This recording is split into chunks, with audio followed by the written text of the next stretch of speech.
கிறிஸ்துவுக்குள் பிரியமானவர்களே, இயேசு கிறிஸ்துவின் நாமத்தினாலே உங்கள் அனைவருக்கும் அன்பின் வாழ்த்துக்கள். தேவனுக்கே மகிமை உண்டாவதாக. இன்றைய ஆசீர்வாதமான தேவ வார்த்தை.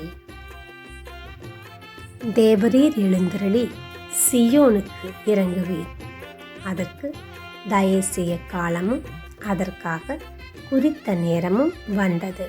சங்கீதம் 102:13. இந்த வசனத்தின்படி தேவனாய் கர்த்தர் உங்களை ஆசீர்வதிப்பாராக. பிரியமானவர்களே, தேவனாய் கர்த்தர் எழுந்தருளி சீயோனுக்கு இறங்குவீர். ஆம் பிரியமானவர்களே, இஸ்ரவேலின் பெருமூச்சின் சத்தத்தை கேட்டு அவர்களை விடுவிக்கும்படியாக இறங்கி வந்த தேவனாய் கர்த்தர் நிச்சயமாகவே உடைய அழுகையின் சத்தத்தை கேட்டிருக்கிறார். உங்களுக்கு இறங்கும்படியாக, தயவு செய்யும்படியாக தேவனாய் கர்த்தர் இறங்கி வந்திருக்கிறார். உங்கள் மேல் கண்ணோக்கம் உள்ள தேவனாய் இருக்கிறார். உங்கள் பட்சத்திலிருந்து உங்களை கண்ணோக்குவேன் என்று சொன்ன தேவனாய் கர்த்தர் உங்களை கண்ணோக்கி பார்க்கிறார்.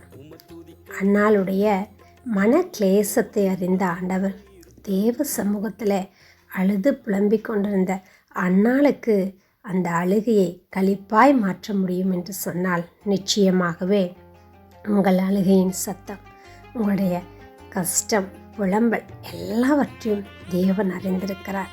உங்களுக்கு எழுந்திருளும்படியாக, தயவு செய்யும்படியாக, உங்களை ஆசீர்வதிக்கும்படியான அந்த குறித்த நேரம் வந்தது.